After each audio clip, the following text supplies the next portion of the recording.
So we're going to move towards the east of France with very different lakes. We are in artificial lakes here with a tidal range of 15 meters more or less. So in terms of presentation, we are going to be two of us presenting today. Marion will tell us about the ecological monitoring system with the Habitat Directive, and I will focus on the water quality with the Water Framework Directive, because we all come from different entities. The manager of these places is the EPTB Seine Grand-Lac in Champagne, in charge of 4 lakes in Champagne, and we have the Parc Naturel Régional de la Forêt d'Orient, which is the other manager. So I'm going to start with the water context and the artificial lakes in Champagne. Marion will tell you about the ecological states related to the Habitat Directive, and we will see what kind of monitoring are implemented to follow both directives and the propositions that we could make for improvement and coordination and follow-up on both directives. So the lakes of the Forêt d'Orient are 2 lakes of 2,300 hectares at the heart of the forests of Orient. It's about 250 kilometers east of Paris, 437 kilometers straight line to Bois, and 7 hours by train. So this is where we are. Now we have 2 reservoir lakes. We have one called Aube that collects the water from the Aube. We have the reservoir lake from the Seine River, and we have Lac d'Orient, Lac du Temple, and Lac Amos.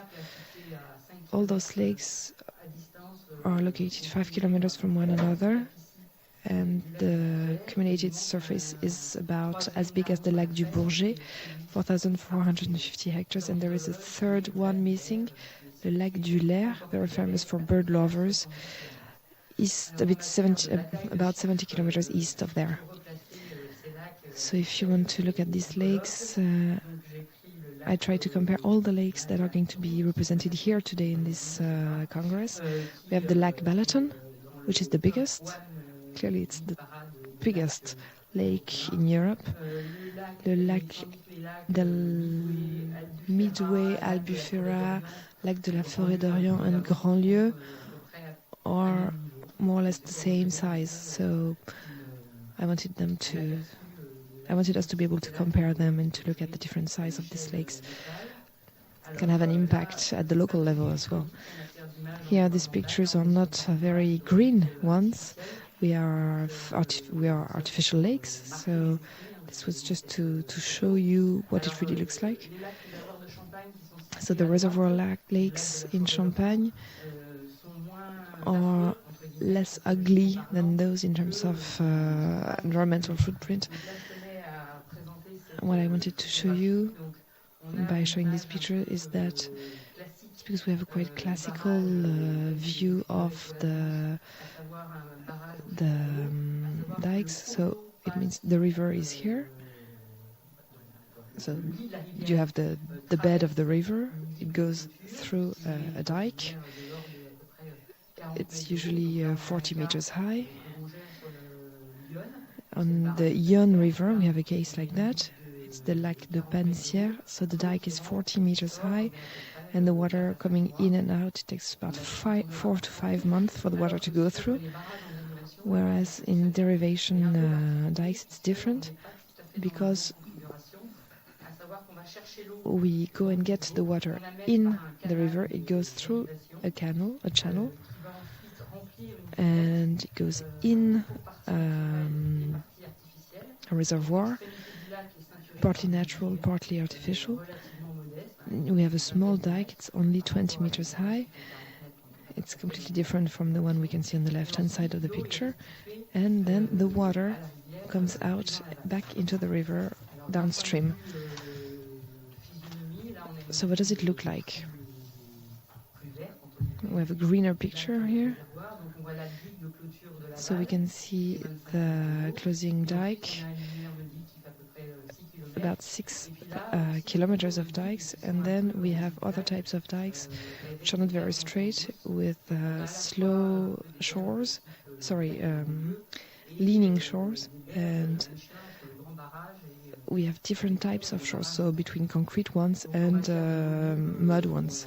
In terms of volumes, it's 25,000 pyramids of the Louvre in terms of volume. So we have 79 Gizeh's pyramids. Then you have a better idea if you know what it looks like. So the tidal range is the yearly tidal range is 14 meters. So I wanted to show you the general context, but now how does it work, and what are the objectives of this work of construction? There is a short video that will not be translated if there is text.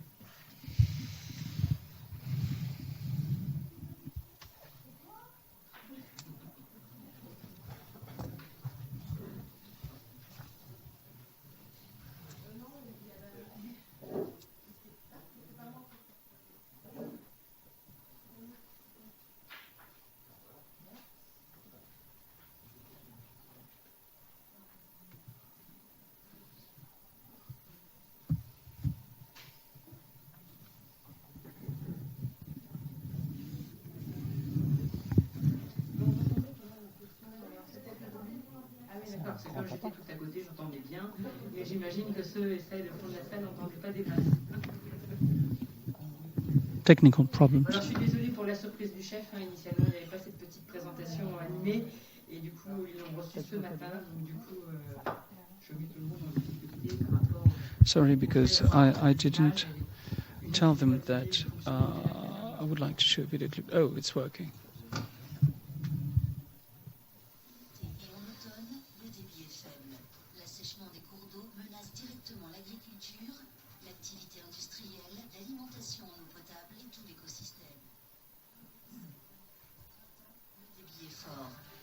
Et inondations seraient dommageables aux habitants et à l'activité économique. Une des missions prioritaires de l'EPTP Seine-Grand-Lac est de gérer les variations naturelles de ces débits. Les 4 lacs réservoirs ont été conçus dans ce contexte. Voici le territoire d'action de l'EPTP Seine-Grand-Lac. Voyons en détail le fonctionnement des lacs réservoirs. Une partie de l'eau des rivières est dérivée en hiver et au printemps pour être stockée dans les lacs réservoirs. C'est la phase de remplissage. Elle permet de diminuer le débit en aval lorsque le débit en amont est trop fort. Ainsi, les dégâts des crues et inondations sont minimisés. La réserve stockée est rendue aux rivières en été et en automne en vue de maintenir un débit suffisant pour les différents usages. C'est la phase de restitution. Elle permet d'augmenter le débit des rivières en aval, ainsi les effets de la sécheresse sont largement réduits. Sans cette fonction régulatrice, les régions à l'aval subiraient inondations et sécheresse au gré du climat. L'étude historique des débits des cours d'eau permet de définir les règles de gestion pour éviter ces scénarios. Il s'agit du règlement d'eau approuvé par l'État et mis en place pour chacun des lacs. Il définit une courbe à suivre afin de stocker et déstocker au fil du temps l'eau nécessaire. En effet, remplir le lac trop tôt et trop vite, c'est risquer qu'il n'assure plus sa fonction de régulation. Après une crue, on peut relâcher de l'eau pour être prêt à en écrêter une nouvelle. Depuis leur création, l'action des lacs réservoirs est efficace de la Bourgogne et la Champagne à la région Île-de-France. En l'occurrence, c'est bien toute l'économie et l'environnement du bassin de la Seine qui dépendent de la bonne gestion de la ressource en eau.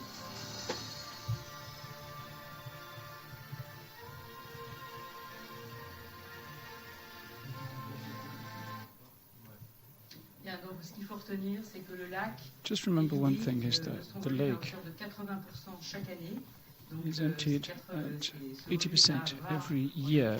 This volume of water supports the low flow situation, and in winter the lake allows us to fight floods. Now my colleague will introduce you to the socio-economic contributions. The creation of the lake allowed the development of tourism, and each lake has its own characteristics. The Lac d'Orient is more of a family lake, allowing activities such as bathing, swimming, bird observatories,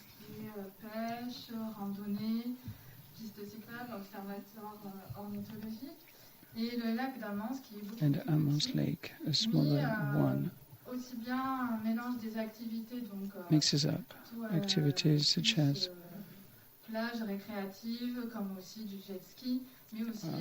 beach, swimming, fishing, canoeing. Each lake has its own activities in order not to have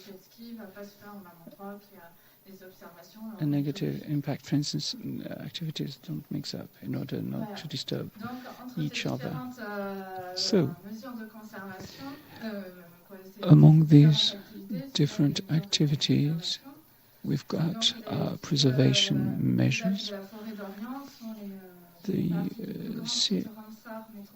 site of the lakes of the Forêt d'Orient are the biggest sites of Ramsar. We work in the framework of Nature 2000, the Natural Regional Park of the Forêt d'Orient.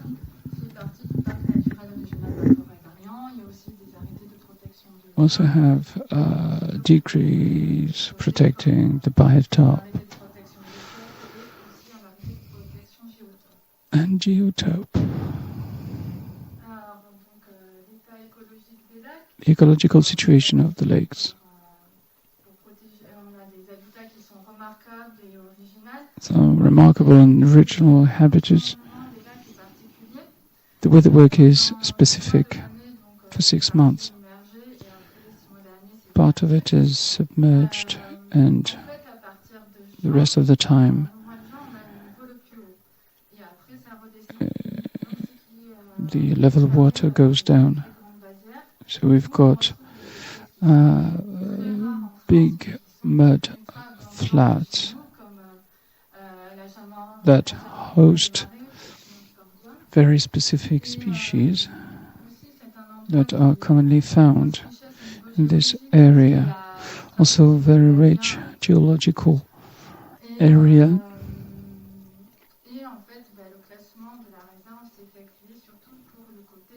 And the reserve has been classified specifically because of the presence of interesting bird species. So every year we manage the different species.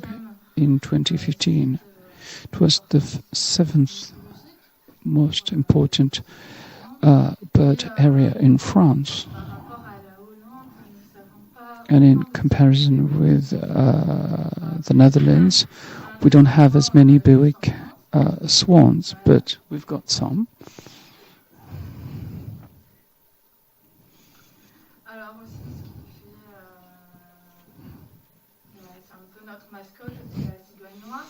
This is the iconic bird, the black stork. In the post-breeding period from July till the end of September,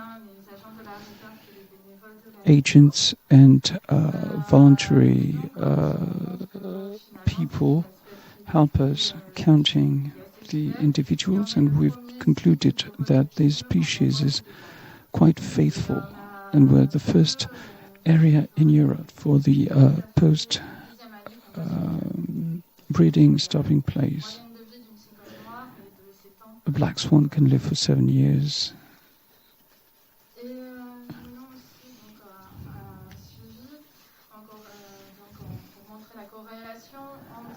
We've also wanted to underline the relationship between the habitats and the birds,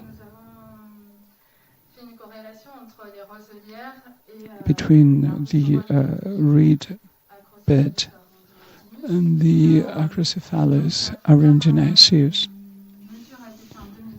The measurement was made in 2008, and in 2014 our reed bed are small. With the increase of the reed bed, we shifted from 1 pair to 5 pairs of this bird.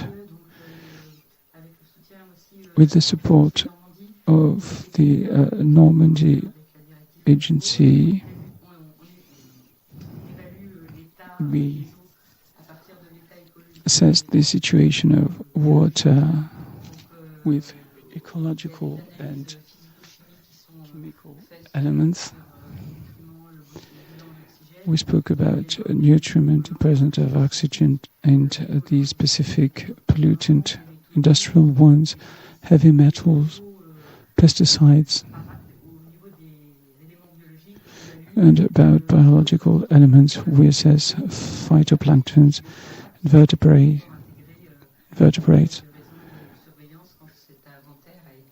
and others. The monitoring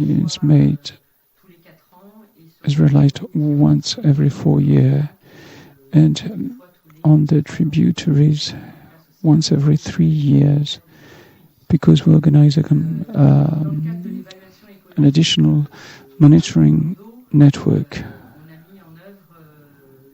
We have implemented the DCE protocol, WCD protocol, assessing the water quality with a fish indicator.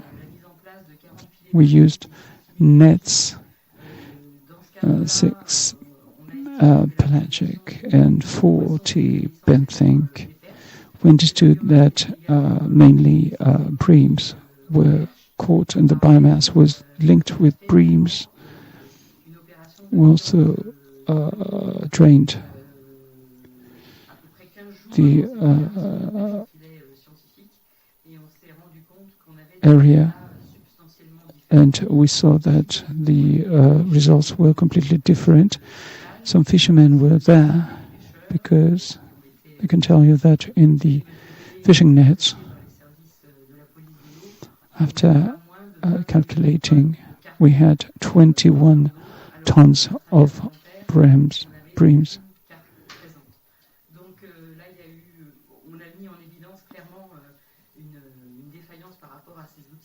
So these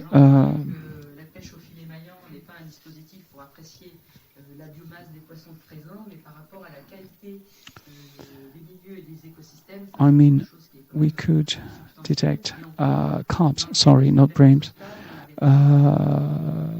And in the measurement we used, we didn't detect any carp. We also saw biomass, carp biomass, 21 tons, and the equivalent for whales, catfish. So we could conclude that the method we applied wasn't good enough. We have to develop or to use new methods in order to assess the water quality and the interest of ecosystem and the biological elements of the ecosystems. So we didn't go that far as the RCR went about plants. The assessment tools developed in the framework of the water directive are not as... We've got a different situation, so we try to elaborate, to develop our own indicators, supported by the expertise of specialists. We're supported by a Parisian agency focusing on the Cara group, and we try and assess the trophic value of the lake with the figures we get studying the Cara population. Other monitoring fish, because this is what is at stake, because we've got the World Cup trophies, 10,000 euro prizes. So there is a fish farming challenge here. This lake is not easy to understand from the fish point of view.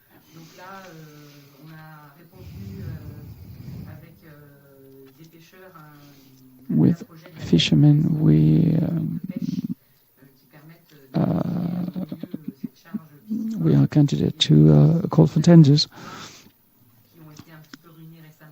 and we also wanted to work on the environmental DNA, but we don't know if we'll be able to do so. Now we are implementing and monitoring in the framework of Natura 2000 the relationship between beckwiths, swan and macrophyte, how they feed and why it is present in the Ammon's lake and not in others, and how to adapt the management of water level to the species. The issue of managing water level is interesting, in particular in the framework of the evolution of water level with the evolution of the climate. In the forecast of my hydraulic expert colleagues, within 20 years, the average of the flow in spring will start going down in May, and they will come back, but only half of what they are today in autumn or winter. So the use of these engineering work will impact the system. Now we can anticipate a draining period, so the impact will be positive because the last nesting won't happen underwater. And we will get back underwater areas because it will stay dry. Regarding the ecological assessment of these ecosystems, research still has to develop new methods, so I'm interested in hearing new options from you in the framework of this program.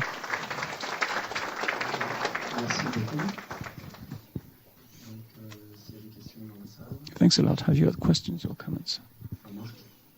Marc? Just a comment and one question. Can we get very specific models linked with the climate change regarding the flow? Yes, my colleagues work on European programs about the evolution of rainfall, flow, etc. I won't be able to give you more detail because I'm a bit in between underwater and on the ground, but the results have been validated scientifically, so it's time to act. 20 years, yes, this is the figure we've got. Sorry, just feel like going back to my seat. I had an additional question. I'm impressed by the fact that this morning, since this morning we had spoken about groundwater as resilience, as interaction. There is a dimension that seems to me a bit external Haven't you had time to speak about that? Is it not within our discussions? Underground water.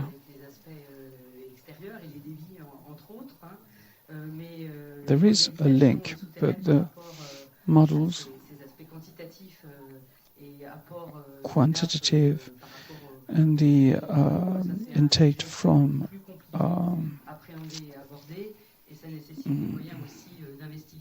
this water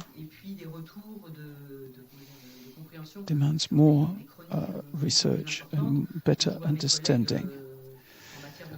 When I see what my colleagues do with flow, since the Paris flood, but the monitoring of quantity of water table, we don't have enough retour on this issue in order to set up a workable model. But the challenge of water table is important, yes. A last question. For Grand-Lieu Lake, the hydraulic model, we've never been able to find evidence about the intake from underground water. Thanks a lot. There's a question over there. Maybe more response. I think the last models, maybe new ones, don't agree with what you have said. Apparently, the Grand-Lieu Lake, he's fed part of the year by underground water. The pressure differences tend to show that, actually. The very last one. C'était intéressant d'entendre l'accroissement des roselières et des familles qui y vivent. Chez nous, c'est en déclin. Donc, pouvez-vous peut-être nous dire pourquoi il y a une expansion de ces roselières et pourquoi les oies ne se nourrissent pas? We try to manage the situation in order to go on expanding reed bed. The problem we have with the lakes of the Forêt d'Envieux are the boars, because they like to destroy the reed bed, and we've got the highest level of water in summer. And this is exactly when boars get to reed beds. We try to regulate the situation, so in order to diminish the impact of the boars. But for the moment, we don't understand everything, because in other parts of the lake we've got reed beds that are recessing. So maybe we should take into account erosion, winds, and we see that each time more the back vegetation is made of forest, so maybe light could be involved. Nevertheless, we see an improvement in reed beds, as you said, and we'll go on making measures.